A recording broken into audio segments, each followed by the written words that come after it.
Chapter 3, First Blood, April to June 1940. The spring and early summer of 1940 proved to be a very eventful few months in the history of the Second World War, which until this point had seen acts of Nazi aggression followed by periods of watching and waiting on the part of Great Britain and the Allies.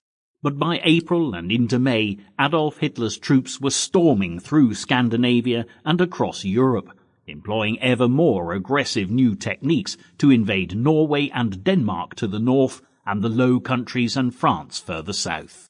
It was at this point in the war, 6 months after the Nazis had invaded Poland, that Allied soldiers were finally sent fully into battle, and as the struggle became progressively more brutal, there could be no clearer indication that the phony war had come to an end, and Europe was now in the full throes of bloody conflict.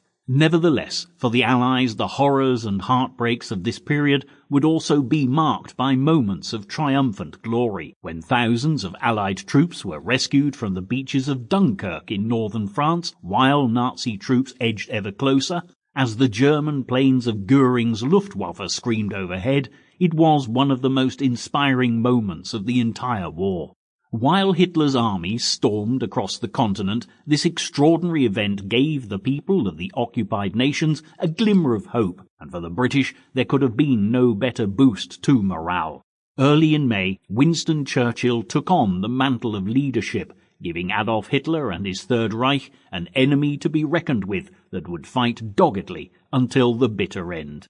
This chapter will explore the dramatic events that led to the Nazi invasion of France as Europe was thrown into increasing turmoil, and you'll understand one of the major turning points of the Second World War, when, for the first time since September 1939, Adolf Hitler's plans were thwarted.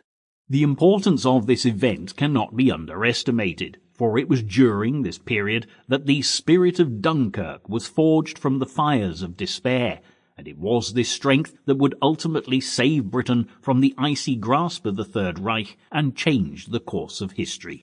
In April 1940, all eyes were fixed upon Scandinavia, which was of great strategic value for both the Allied forces and Hitler's axis of evil. The Kingdom of Norway was especially important to the Nazi war machine, as 90% of Swedish iron ore was being shipped to Germany through the Norwegian port of Narvik. The western ports of the nation were also of great value to the Nazis, offering the potential for creating strategic bases to launch U-boat attacks from the North Sea and the Atlantic. This point had been picked up by the head of the German Navy, Grand Admiral Raeder. Recognizing the importance of Norway early on, he had argued for the country's occupation just after the outbreak of the war in autumn of 1939, and by spring Germany had made this an objective. Meanwhile, back in Britain, Chamberlain and the government were still trying to avert war at any cost, and Churchill was becoming even more frustrated at there being no attempt made to prevent Norway from falling into Nazi hands. Every suggestion Churchill made to support Britain's Nordic neighbours was outvoted by Chamberlain's cabinet, and although the Prime Minister's motives were understandable, Hitler was becoming ever more dangerous.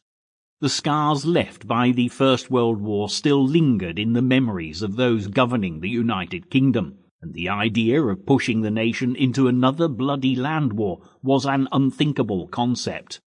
Neville Chamberlain had been elected Prime Minister in 1937 in preference to Churchill and his outspoken concerns about Hitler's rise to power in Germany, and Chamberlain was committed to peace, following a general policy of appeasement with the Führer despite Germany's increasing belligerence.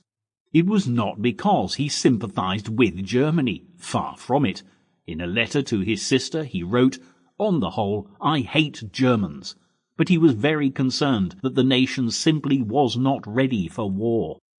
Alone, Britain lacked the industrial infrastructure and financial strength to win an arms race with Germany, and as America, Britain's traditional ally, presided over by Franklin D. Roosevelt, remained reluctant to become involved in a European war, there were simply insufficient funds to redress the balance. But while the presence of U-boats in the Atlantic became ever more menacing, a sense of foreboding Sample complete. Ready to continue?